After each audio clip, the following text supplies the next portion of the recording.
नमस्कार, मैं रवीश कुमार। एक रिपोर्ट ने हर किसी को दांव पर लगा दिया है। अदानी ग्रुप पर सवाल करने वाली हिंडनबर्ग रिपोर्ट ने केवल अदानी ग्रुप को संकट में नहीं डाला है, भारत में कॉरपोरेट गवर्नेंस की खस्ता हालत को भी फुटपाथ पर ला पटका है। हमारा सवाल साधारण है, अदानी ग्रुप के खंडन के बाद भी उसके शेयरों के दाम तीसरे दिन भी क्यों गिरे हैं? सोमवार सुबह अदानी एंटरप्राइज के शेयरों के दाम में 9.5% तक की उछाल की खबर आई, मगर दिन चढ़ने के साथ साथ समूह की तमाम अन्य कंपनियों के शेयर भी गिरने लगे। रॉयटर ने लिखा कि Adani transmission, Adani total gas और अदानी ग्रीन एनर्जी के शेयरों के दाम में भारी गिरावट देखी गई है। आखिर हिंडनबर्ग की रिपोर्ट की साख इतनी बड़ी है कि अदानी ग्रुप के 413 पन्नों के जवाब पर भारी पड़ रही है। ब्लूमबर्ग मीडिया साइट ने लिखा है कि 413 पन्ने के जवाब के बाद भी अदानी के बॉन्ड के दामों में गिरावट आई है। निवेशकों का भरोसा नहीं बना है। अरबपति निवेशक बिल एकमैन ने हिंडनबर्ग की रिपोर्ट को विश्वसनीय बताया है। हिंडनबर्ग ने जब अपनी रिपोर्ट जारी की थी तब कहा था कि कॉरपोरेट इतिहास का सबसे बड़ा फ्रॉड है। इतिहास में कभी भी कहीं भी इतना बड़ा फ्रॉड नहीं हुआ। यह थी हिंडनबर्ग की रिपोर्ट की हेडलाइन। यह मामला साधारण नहीं है। हम और आप हिंडनबर्ग और अदानी ग्रुप के जवाबों के बीच झूल रहे हैं। अरबपति निवेशक बिल एकमैन ने भी कहा कि उनका अपना रिसर्च नहीं है, बस हिंडनबर्ग की रिपोर्ट के आधार पर उनकी राय है, क्योंकि हिंडनबर्ग की रिपोर्ट की साख है। बिल एकमैन के ट्वीट को बीजेपी के सांसद सुब्रमण्यम स्वामी ने भी रीट्वीट किया है। इसलिए हम भी इस रिपोर्ट और उस पर आ रहे जवाबों और सवालों को ही कवर कर रहे हैं कि क्या क्या कहा जा रहा है। हमारा कोई निजी रिसर्च नहीं है। हम निवेशकों को किसी तरह की सलाह नहीं दे रहे। हड़बड़ाहट से अच्छा है कि ध्यान से चीजों को समझिए और फिर फैसला कीजिए, जैसे अभी तक करते आए हैं। हमारा सवाल है कि आखिर हिंडनबर्ग की रिपोर्ट पर निवेशक क्यों भरोसा कर रहे हैं, अदानी ग्रुप के जवाबों पर भरोसा क्यों नहीं कर रहे हैं। कई शेयरों के दाम में भारी गिरावट से लगता है कि हिंडनबर्ग की रिपोर्ट की साख अदानी ग्रुप के जवाब से ज्यादा है। ऐसा होना अदानी ग्रुप के साथ साथ भारत के कॉरपोरेट गवर्नेंस से जुड़ी तमाम संस्थाओं को कटघरे में ला खड़ा करता है। भारत के शेयर बाजार में जो कंपनी कारोबार करती है उस पर सेबी नाम की संस्था नजर रखती है, ताकि निवेशकों के साथ कोई फ्रॉड ना हो। सेबी का हिंदी नाम भारतीय प्रतिभूति और विनिमय बोर्ड है। सेबी को आगे आकर बोलना चाहिए कि उसने अदानी ग्रुप के रिकॉर्ड देख लिए हैं, हिंडनबर्ग की रिपोर्ट सही नहीं है। सेबी को कहना चाहिए कि उसकी निगरानी में कोई कंपनी इतना बड़ा फ्रॉड नहीं कर सकती है। हिंडनबर्ग की रिपोर्ट में लगाए गए आरोप भले अदानी समूह पर हैं, लेकिन इसकी छाया सेबी से लेकर वित्त मंत्रालय पर भी पड़ती है। वित्त मंत्री निर्मला सीतारमण कॉरपोरेट कार्यों की मंत्री हैं। उन्हें भी सामने आकर बोलना चाहिए कि अदानी के कॉरपोरेट गवर्नेंस में कोई खोट नहीं है, 100% कंपनी है। 24 जनवरी को हिंडनबर्ग की रिपोर्ट आते ही अदानी ग्रुप ने इसका खंडन कर दिया था, मगर वो संक्षिप्त जवाब था। अब 413 पन्नों का जवाब आया है। हिंडनबर्ग की रिपोर्ट 106 पन्नों की है और उसमें 88 प्रकार के गंभीर आरोप लगाए गए हैं।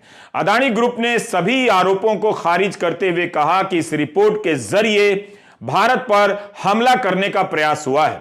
हमारा आज का वीडियो बहुत लंबा होने जा रहा है, इसलिए ध्यान से और धीरज के साथ देखते चलिएगा। आप देख रहे हैं रवीश कुमार ऑफिशियल। आप इसे YouTube के साथ साथ फेसबुक पर भी देख सकते हैं। हिंडनबर्ग की रिपोर्ट अगर भारत पर हमला है, तब तो वित्त मंत्री के साथ साथ राष्ट्रीय सुरक्षा सलाहकार को भी बोलना चाहिए। मेरी राय में आर्थिक सुरक्षा भी राष्ट्रीय सुरक्षा है। इसके लिए अलग से राष्ट्रीय आर्थिक सुरक्षा सलाहकार का नया पद होना चाहिए, ताकि एक ही आदमी को दोनों काम ना करने पड़े। बस राष्ट्रीय आर्थिक सुरक्षा सलाहकार किसी कंपनी का लोगो पहनकर ना आए, इसका ध्यान रखा जाए। अगर अदानी ग्रुप के अनुसार यह भारत पर हमला है, तब तो प्रधानमंत्री मोदी को भी राष्ट्र के नाम संदेश देना चाहिए। रक्षा मंत्री को भी प्रेस कॉन्फ्रेंस करनी चाहिए। हमले के वक्त सबको एकजुट हो जाना चाहिए। क्या भारत पर हमला बताकर अदानी ने सब पर जवाबदेही डाल दी है कि अब मेरा बचाव कीजिए? अंबानी के चैनलों पर भी अदानी ग्रुप पर हो रहे हमले का जवाब दिया जा सकता है। व्हाट्सएप यूनिवर्सिटी और सोशल मीडिया पर आईटी सेल तमाशा रच रहा है कि हिंडनबर्ग की रिपोर्ट पर यकीन करने वाले भारत की आर्थिक तरक्की के विरोधी हैं। उन्हें भारत की कंपनी पर भरोसा नहीं, अमेरिका की रिसर्च कंपनी की रिपोर्ट पर भरोसा हो गया है। फिर भारत सरकार को बोलना ही चाहिए। गजब ही है, पहले आईटी सेल बोलता है कि भारत पर हमला है, फिर अदानी ग्रुप के जवाब में यही बात आती है कि भारत पर हमला है। क्या यह बड़ा सवाल नहीं है कि भारत के नियम कानून के तहत बनी इतनी बड़ी कंपनी के जवाब पर हिंडनबर्ग की रिपोर्ट भारी पड़ गई? अदानी ने नजरअंदाज नहीं किया बल्कि जवाब देना पड़ा है। तीसरे दिन शेयरों में गिरावट देखी गई है। 24 जनवरी को रिपोर्ट आने के बाद अदानी समूह के शेयरों के भाव में 50 अरब डॉलर की गिरावट बताई गई। यह गिरावट क्यों हुई? आज का हिसाब इसमें शामिल नहीं है कि कितने बिलियन डॉलर का गिरा है। यही नहीं, फोर्ब्स की सूची में अमीर साहब दुनिया के तीसरे नंबर के अमीर से 7वें नंबर के अमीर हो गए हैं। क्या हिंडनबर्ग की रिपोर्ट की इतनी साख है कि लोगों ने उस पर ज्यादा भरोसा किया? This is too much if not that much. Adani group के chief financial officer Jugeshinder Robbie Singh ने जब सफाई का यह वीडियो जारी किया तब उनके बगल में हमारा प्यारा तिरंगा भी नजर आया, जैसे राष्ट्रपति और प्रधानमंत्री के राष्ट्र के नाम संदेश के समय होता है। उम्मीद है इसे दोहराया नहीं जाएगा, वरना इससे प्रेरित होकर किसी दूसरे देश की कंपनी का मालिक हिंडनबर्ग की रिपोर्ट के बाद सेना की वर्दी में आ जाएगा। अगर उसके पास अपना चैनल हुआ तो सेना की वर्दी में न्यूज पढ़ने लगेगा। ध्यान रहे, हम किसी दूसरे देश की कंपनी की बात कर रहे हैं। पता चला कि उस देश के निवेशकों के पैसे भी डूब रहे हैं और कंपनी के मालिक को सलामी देनी पड़ रही है। Do you get my point? मेरा सवाल भारतीय निवेशकों से है, आप तो अपने ही हैं। आपने हिंडनबर्ग की रिपोर्ट पर क्यों भरोसा किया? कम से कम घर से और पैसा लगाकर भारत की खातिर शेयरों के दाम को डबल कर देना था। जब आप 125 रुपए लीटर पेट्रोल खरीद सकते हैं भारत के लिए, तो यह काम क्यों नहीं कर सकते? जाहिर है सीएफओ जुगशिंदर रॉबी सिंह जी तिरंगा के साथ बताना चाहते होंगे कि वे सच्चे देशभक्त हैं। तिरंगा बगल में हो तो झूठ का सवाल ही नहीं। वैसे उन्हें फिल्मों की तरह गीता पर हाथ रखकर शपथ लेनी चाहिए थी कि जो भी कहूंगा, सच के सिवा कुछ ना कहूंगा। आखिर निवेशकों ने अदानी ग्रुप की सफाई पर क्यों नहीं भरोसा किया? हमारा आज के वीडियो में सबसे बड़ा सवाल यही है। हाल ही में दैनिक जागरण को दिए फीचर इंटरव्यू में गौतम अदानी ने कहा कि मुझे आत्मसंतुष्टि है कि मैं और मेरा समूह देश के नव निर्माण में यथासंभव अपना योगदान दे पा रहा है। मैं इसे दोहरा दे रहा हूं ताकि निवेशकों को केवल हिंडनबर्ग याद ना रहे। इसे सुनकर निवेशक कैसे अपना शेयर बेच सकते हैं? बेशक I have a problem with these निवेशक्स। इन्हें तो अदानी के शेयरों को पहले ही दिन गिरने से रोक लेना चाहिए था। हम 413 पन्नों के जवाब को पूरा नहीं पढ़ सकते हैं, लेकिन आप इसे जरूर पढ़िए, छुट्टी लेकर पढ़िए, वीकेंड में भी पढ़िए। अदानी ग्रुप के न्यूज चैनल एनडीटीवी इंडिया ने कहा है कि रिपोर्ट के आरोप भारत, उसकी संस्थाओं और उसकी विकास की कहानी पर सोचा समझा हमला है। अमेरिकी फर्म की रिपोर्ट वित्तीय फायदे के लिए फॉल्स मार्केट तैयार करने के गुप्त मकसद से तैयार की गई है। हमारा फॉलो ऑन पब्लिक ऑफर तय समय पर ही आएगा। पीटीआई से बात करते हुए अदानी ग्रुप के सीएफओ जुगशिंदर सिंह ने कहा है कि अदानी ग्रुप के 20,000 करोड़ के एफपीओ में किसी बदलाव पर कोई विचार नहीं है। यह एनडीटीवी इंडिया पर कवर करते समय कहा गया है, जो रिपोर्ट पढ़ी गई है। हिंडनबर्ग क्या चीज है कि इसकी रिपोर्ट से इतना बवाल मचा हुआ है? इसकी रिपोर्ट का इतिहास बताता है कि रिपोर्ट के बाद कई कंपनियां दोबारा नहीं उठ सकी। हिंडनबर्ग का दावा है कि 2 साल से अदानी ग्रुप पर रिसर्च कर रही थी। अपनी रिपोर्ट में इस कंपनी ने 720 से अधिक संदर्भ दिए हैं। अदानी ग्रुप ने इसे दुर्भावनापूर्ण बताया है और मुकदमा करने की भी चेतावनी दी है। हिंडनबर्ग एक निवेश करने वाली रिसर्च कंपनी है। इसकी स्थापना 2017 में नेट एंडरसन ने की थी। यह कंपनी किसी दूसरी कंपनी पर रिसर्च करती है कि कहीं कोई फ्रॉड तो नहीं हो रहा, इसके शेयरों के दाम वास्तविक हैं या बढ़ा चढ़ाकर बताए जा रहे हैं, ताकि निवेशकों को ज्यादा मुनाफा का लालच देकर ठगा जा सके। हिंडनबर्ग ने अभी तक 16 रिपोर्ट जारी की है। सबसे नई रिपोर्ट अदानी ग्रुप पर है।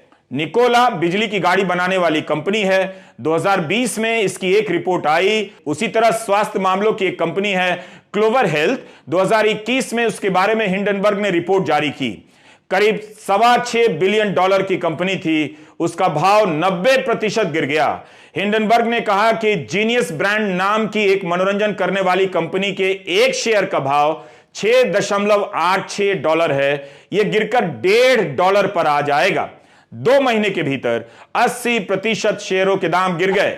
हमने जिन कंपनियों के उदाहरण दिए हैं सभी अमेरिका की कंपनियां हैं।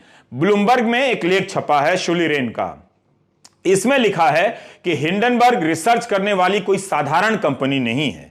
यह फर्म छोटी है मगर न्यूयॉर्क के वित्तीय समाज में इसकी बड़ी इज्जत है। अगर हिंडनबर्ग किसी कंपनी को फ्रॉड कहती है तो अमेरिका के निवेशक कम से कम उसकी रिपोर्ट के कुछ पन्ने तो पढ़ ही लेते हैं। ब्लूमबर्ग की इस रिपोर्ट में लिखा है कि अदानी समूह का जितना भी कर्जा है उसका 30% विदेशी बैंकों से है। भारत के बैंकों से करीब 47,000 करोड़ का ही कर्ज लिया गया है। यह भी लिखा है कि अदानी समूह का जो ऑडिटर है वो कोई छोटी कंपनी का लगता है जिसकी अपनी वेबसाइट तक नहीं है। हम इसकी पुष्टि नहीं कर सकते, लेकिन ब्लूमबर्ग ने हिंडनबर्ग की रिपोर्ट का हवाला देते हुए ऐसा लिखा है। देखना होगा कि अदानी ग्रुप हिंडनबर्ग के खिलाफ क्या कानूनी कदम उठाता है और उसके क्या नतीजे आते हैं। दुनिया भर के अखबारों में इस रिपोर्ट का कवरेज हुआ है। क्या अदानी इसे लेकर wall street journal, economist, financial times, guardian के खिलाफ भी मानहानि कर देंगे? वैसे भारतीय मीडिया को दिए इंटरव्यू में अदानी ने हमेशा कहा है कि उनके पास जितना लोन है उतना चुकाने की पूरी क्षमता है। 100 रुपए का लोन है तो 100 रुपए चुकाने की क्षमता है। अदानी ग्रुप जब हिंडनबर्ग की रिपोर्ट को लेकर कोर्ट में जाएगा तब वहां भी सवाल उठेंगे और सबूत मांगे जाएंगे। इसलिए इस पूरे मामले में यह बड़ा मोड़ हो सकता है। अगर यह कंपनी भारत पर हमला कर रही है तो इस कंपनी ने अमेरिका की कंपनियों को भी नहीं छोड़ा है। अमेरिका के अलावा चीन की कंपनी का भी घोटाला उजागर कर दिया है। 2018 में चीन की एक कंपनी है Yangtze river fort and logistic. इसका $2 अरब का मार्केट कैप था। हिंडनबर्ग ने अपने रिसर्च में बताया कि इस कंपनी ने जिन संपत्तियों के होने के दावे किए हैं वो दरअसल उनके पास नहीं है। होता है ना भारत में कई बार, प्लॉट दिखाकर फ्लैट का पैसा ले लिया और बाद में पता चला प्लॉट उस बिल्डर का था ही नहीं। उसी तरह यांगजे रिवर पोर्ट का मामला लगता है जिसने हिंडनबर्ग पर मानहानि का मुकदमा कर दिया तो हिंडनबर्ग ने और जोर लगाकर नई नई चीजें खोद निकाली। 6 महीने के भीतर इस कंपनी को अमेरिकी शेयर बाजार नैस्डैक से हटा दिया गया। इसकी 98% वैल्यू खत्म हो गई। अब तो बाकायदा चेतावनी आती है टिकर पर कि यांगजे के शेयर अपने रिस्क पर ही खरीदें। यांगजे रिवर पोर्ट कंपनी कंगाल हो चुकी है।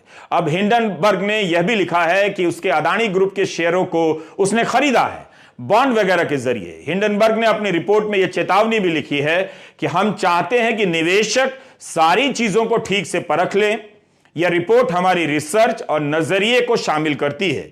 हिंडनबर्ग एक शॉर्ट सेलिंग फर्म है। इसका मतलब क्या हुआ बहुत से लोग नहीं समझते हैं, आपके एंकर को भी नहीं मालूम था।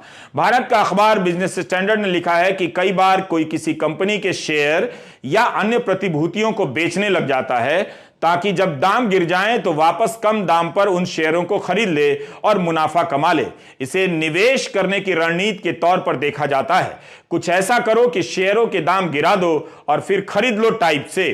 अदानी ग्रुप ने हिंडनबर्ग पर यह भी आरोप लगाया है कि इस कंपनी ने फ्रॉड रिपोर्ट जारी कर अपना पैसा बना लिया और निवेशकों का पैसा डुबो दिया।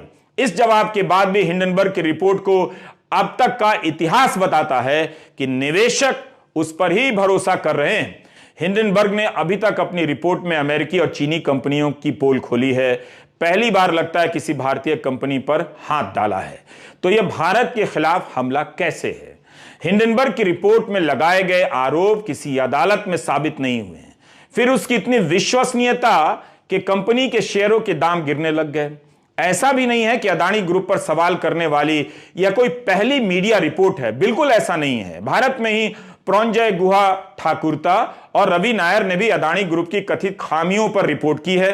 तब तो शेयरों के दाम कहीं नहीं गिरे। इस बार ही क्यों गिर रहे हैं? क्या यह वाकई भारत पर हमला हो रहा है? हाल ही में वॉशिंगटन पोस्ट में नेहा मसीह, अनंत गुप्ता और जेरी शी ने रिपोर्ट की थी, तब भी शेयरों के दाम नहीं गिरे। रवि नायर की रिपोर्ट एशिया टाइम्स में छपी, उनके खिलाफ दिल्ली पुलिस ने गिरफ्तारी का वारंट जारी कर दिया। रवि नायर ने ट्वीट किया है कि अदानी समूह ने उनके खिलाफ मानहानि का मुकदमा दायर किया है। परंजय गुहा ठाकुरता ने इकोनॉमिक एंड पॉलिटिकल वीकली और द वायर में अदानी ग्रुप को लेकर रिपोर्ट लिख दी। उन पर भी मानहानि का मुकदमा हुआ। इसी के चलते इकोनॉमिक एंड पॉलिटिकल वीकली से उन्हें इस्तीफा देना पड़ा। द वायर और न्यूज क्लिक पर भी मुकदमे हुए हैं। वैसे इंडिया टुडे से गौतम अदानी ने कहा था हाल के इंटरव्यू में कि उनके लिए मैसेंजर नहीं, मैसेज महत्वपूर्ण है। यानी इसका मतलब यही हुआ कि पत्रकार से नाराज नहीं होते हैं, बल्कि रिपोर्ट पर अपना विचार रखते हैं। रवि नायर और परंजय गुहा ठाकुरता ध्यान से इसे सुन सकते हैं। इंडिया टुडे से गौतम अदानी ने कहा कि आलोचनाओं को मैं खुले दिमाग से लेता हूं। मेरे लिए मैसेंजर से ज्यादा महत्वपूर्ण मैसेज है। मैं दूसरे के विचार को हमेशा समझने का प्रयास करता हूं। मैं जानता हूं कि मैं परफेक्ट नहीं हूं, ना ही हमेशा सही हूं। हर आलोचना मुझे अपने में सुधार करने का नया अवसर देती है। तभी तो अदानी जी ने 413 पन्नों के जवाब हिंडनबर्ग रिसर्च संस्था को भेजे हैं, जिससे पता चलता है कि उनके लिए वाकई इस वक्त मैसेंजर से ज्यादा मैसेज महत्वपूर्ण है, यानी रिपोर्ट महत्वपूर्ण है। लेकिन हिंडनबर्ग ने लिखा है कि 2021 में अदानी कोर्ट गए थे ताकि एक यूट्यूबर उनके खिलाफ कुछ ना बोल सके और उसके बोलने पर पाबंदी लगा दी जाए। अदानी समूह के 413 पन्नों के जवाब के बाद हिंडनबर्ग ने बयान जारी किया है और कहा है कि राष्ट्रवाद के नाम पर आप फ्रॉड पर पर्दा नहीं डाल सकते। इस भारी भरकम जवाब में हमारे मुख्य आरोपों को नजरअंदाज किया गया है। अदानी ग्रुप ने दावा किया है कि हिंडनबर्ग ने प्रतिभूति और विदेशी विनिमय कानूनों का गंभीर उल्लंघन किया है, मगर अदानी ने नहीं बताया है कि कौन से कानून है जिनका हमने उल्लंघन किया है। इसके बाद भी हम इस गंभीर आरोप का खंडन करते हैं। हिंडनबर्ग ने यह भी कहा है कि आप राष्ट्रवाद का नाम लेकर मूल सवालों से नहीं बच सकते। अदानी ग्रुप अपनी बेतहाशा तरक्की को भारत की तरक्की के साथ मिलाने का प्रयास कर रहा है, जिससे हम सहमत नहीं हैं। हम मानते हैं कि भारत एक धड़कता हुआ लोकतंत्र है और उसका भविष्य रोमांचक है, लेकिन हमारा यह भी मानना है कि भारत के इस सुनहरे भविष्य का चक्का अदानी ग्रुप जाम कर रहा है। जो देश को लूट तिरंगा का सहारा ले रही है उसकी कंपनियां, यह सब हिंडनबर्ग के जवाब में लिखा है। हिंडनबर्ग का कहना है कि 413 पन्नों के जवाब में काम के केवल 30 पन्ने ही हैं। हमने अपनी रिपोर्ट में 88 सवाल उठाए, 62 सवालों के जवाब नहीं मिले हैं। बेशक कुछ सवालों के अदानी समूह ने जवाब दिए हैं जो हमारी ही जांच की पुष्टि करते हैं। अदानी समूह ने अपने जवाब में कहा है कि हिंडनबर्ग ने 88 आरोप लगाए। इनमें से 65 के बारे में सारी जानकारियां अदानी समूह के पोर्टफोलियो में पहले से ही दी गई हैं। बाकी के 23 सवालों में से 18 सवालों के संबंध पब्लिक शेयर होल्डर से हैं और थर्ड पार्टी से हैं। बाकी के 5 बेबुनियाद आरोप हैं। हम जोर देकर कह रहे हैं कि सभी नियमों का पालन करते हैं। हम अपने निवेशकों के हितों की हर स्तर पर रक्षा करते हैं। अदानी ग्रुप का कहना है कि हिंडनबर्ग की रिपोर्ट भारत पर हमला है, लेकिन हिंडनबर्ग ने अपनी रिपोर्ट में चीन के कारोबारी और अदानी ग्रुप को लेकर गंभीर आरोप लगा दिए हैं। हिंडनबर्ग ने अपनी रिपोर्ट में कहा है कि अदानी ग्रुप के चीनी नागरिक चैंग चुंग लिंग से क्या संबंध है, इस पर सफाई नहीं आई है। हिंडनबर्ग का दावा है कि दोनों के बीच कथित रूप से कई तरह के संबंध हैं। हमने पूछा है कि चैंग चुंग लिंग का अदानी ग्रुप के साथ क्या संबंध है, विनोद अदानी के साथ क्या संबंध हैं। यह बेहद महत्वपूर्ण मामला है, केवल शेयर धारकों के लिए नहीं बल्कि भारत की राष्ट्रीय सुरक्षा के लिए भी, क्योंकि चैंग चुंग लिंग की एक इकाई का संबंध अगुस्ता वेस्टलैंड घोटाले से भी रहा है। चैंग चुंग लिंग के बेटे को कथित रूप से अदानी ग्रुप के एक प्रोजेक्ट में ठेका मिला हुआ है। हिंडनबर्ग की रिपोर्ट में अदानी के भाई की शेल कंपनियां होने का दावा किया गया है। आरोप लगाया गया है कि विनोद अदानी से जुड़ी ऑफशोर शेल कंपनी में अरबों डॉलर रुपए कहां से आ गए। इसके जवाब में अदानी ग्रुप ने कहा कि हमें सोर्स की जानकारी नहीं है और ना ही हमारा जानना काम है कि उनके फंड का सोर्स क्या है। कमाल है। हिंडनबर्ग का कहना है कि अदानी समूह ने पेज नंबर 41 पर कहा है कि विनोद अदानी के बिजनेस डीलिंग और लेन देन पर कुछ नहीं कहना है। तो क्या हम यह मान लें, हिंडनबर्ग का कहना है, तो क्या हम यह मान लें कि गौतम अदानी को पता ही नहीं कि विनोद अदानी ने अदानी समूह में इतना सारा पैसा लगा दिया और उन्हें यह भी पता नहीं कि पैसा आया कहां से। मॉरिशस से चल रही कंपनियों और उनकी भूमिका का भी जिक्र है, जिन्हें अलग से विस्तार से समझने की जरूरत है। सवाल यही है कि क्या गौतम अडानी इन 413 पन्नों के जवाब के सहारे हिंडनबर्ग की रिपोर्ट को चुप करा देंगे? अभी तक हिंडनबर्ग ने जितनी कंपनियों के कच्चे चिट्ठे खोले हैं वो बर्बाद हो गई। क्या गौतम अडानी इस ट्रेंड को बदल देंगे? क्या अडानी कॉरपोरेट के बीच की इस प्रतिस्पर्धा के शिकार हो रहे हैं? अगर ऐसा है तो अडानी को ही बताना चाहिए कि उन्हें टारगेट करने के पीछे हिंडनबर्ग के अलावा कौन सी कंपनी हो सकती है। अडानी ग्रुप ने जब 413 पन्नों का जवाब दिया तब उनके चैनल एनडीटीवी पर कवरेज हुआ है। इससे पहले आलोचना हो रही थी कि रिपोर्ट आने के बाद एनडीटीवी पर खबर नहीं चली है। आज अडानी ग्रुप और हिंडनबर्ग का पक्ष दिखाया गया है। अडानी समूह ने कहा है कि हिंडनबर्ग ने यह रिपोर्ट जनता की भलाई के लिए नहीं निकाली है, बल्कि अपनी कमाई के लिए यह सब किया है। कहीं से यह रिपोर्ट तटस्थ नहीं है, ना ही गंभीर शोध है, यह अडानी ग्रुप का कहना है। याद कीजिए वे अच्छे दिन जब लोग 125 रुपए लीटर पेट्रोल के होने पर सरकार का समर्थन कर दिया करते थे कि 300 रुपए लीटर होगा तब भी भरवाएंगे। लेकिन अब उन लोगों को क्या हो गया है जो अडानी ग्रुप के शेयर बेचने लग गए? क्या शेयर बेचने वाले अलग लोग होते हैं? आज भी शेयर बाजार में अडानी ग्रुप के शेयरों के दाम गिरते ही रहे। हम कॉरपोरेट मामलों को उतनी बारीकी से नहीं समझते हैं। एक रिपोर्ट आई है, उसमें गंभीर आरोप लगे हैं, दुनिया भर में खबरें छप रही हैं, विश्लेषण हो रहे हैं, फिर भी बहुत सी बातें होती हैं जो इस वक्त सामने नहीं होंगी। हमेशा इस बात का ध्यान रखना चाहिए। सच पूछिए तो इस एंकर को हिंडनबर्ग के बारे में बहुत पता भी नहीं था, इसलिए यह वीडियो लंबा होता चला गया ताकि हम भी खुद समझते रहें। हम इस वीडियो में अडानी ग्रुप के जवाब और हिंडनबर्ग के सवाल और जवाब दोनों को भी पूरा बता रहे हैं। हिंडनबर्ग जर्मनी का एक हवाई जहाज जैसा गुब्बारा था जिसमें 100 लोग सवार किए गए, जो बीच आसमान में फट गया। इसे मानव निर्मित त्रासदी, दुर्घटना के प्रतीक के रूप में याद किया जाता है, क्योंकि इसके पहले इस तरह की कई दुर्घटनाएं हो चुकी थी, फिर भी इसे होने दिया गया। इसलिए याद दिलाने के लिए हिंडनबर्ग का नाम रखा गया है कि बार बार चेतावनी देने के बाद भी शेयर बाजार में फ्रॉड होता है और लोगों के पैसे डूब जाते हैं। इस बीच विपक्ष भारतीय जीवन बीमा के शेयरों के दाम गिरने को लेकर भी इस रिपोर्ट से जोड़ रहा है। कांग्रेस अध्यक्ष ने ट्वीट किया है कि जब से यह रिपोर्ट आई है 2 दिनों में एलआईसी के 22,000 करोड़ हवा हो गए। हम जानते हैं कि आपको अपने शेयरों और पेंशन के पैसे की चिंता है। अगर इसी तरह गिरा तो क्या हुआ? इन मामलों में हम विशेषज्ञ नहीं हैं। हमारा सवाल इतना ही है कि हिंडनबर्ग की रिपोर्ट में ऐसा क्या है कि फोर्ब्स की सूची में अडानी ग्रुप के प्रमुख की रैंकिंग दुनिया में 3 नंबर के अमीर से 7 नंबर पर आ गई। ये कोई टीवी का टीआरपी नहीं है कि हिंदू मुस्लिम का डिबेट नहीं दिखाया तो नंबर 7 हो गए। ये शेयर मार्केट का गेम है, निवेशक और उसमें भरोसे का मामला है। यहां लोग दिमाग से पैसा लगाते हैं, दिमाग से निकाल लेते हैं। जेब और देश में अंतर होता है। शेयर बाजार में निवेशक देश के लिए नहीं, अपनी जेब के लिए होता है। देश पर हमला होगा तो निवेशक पीछे नहीं रहेगा, लेकिन वो जानता है कि यह हमला उसकी जेब पर हमला है। नमस्कार, मैं रवीश कुमार।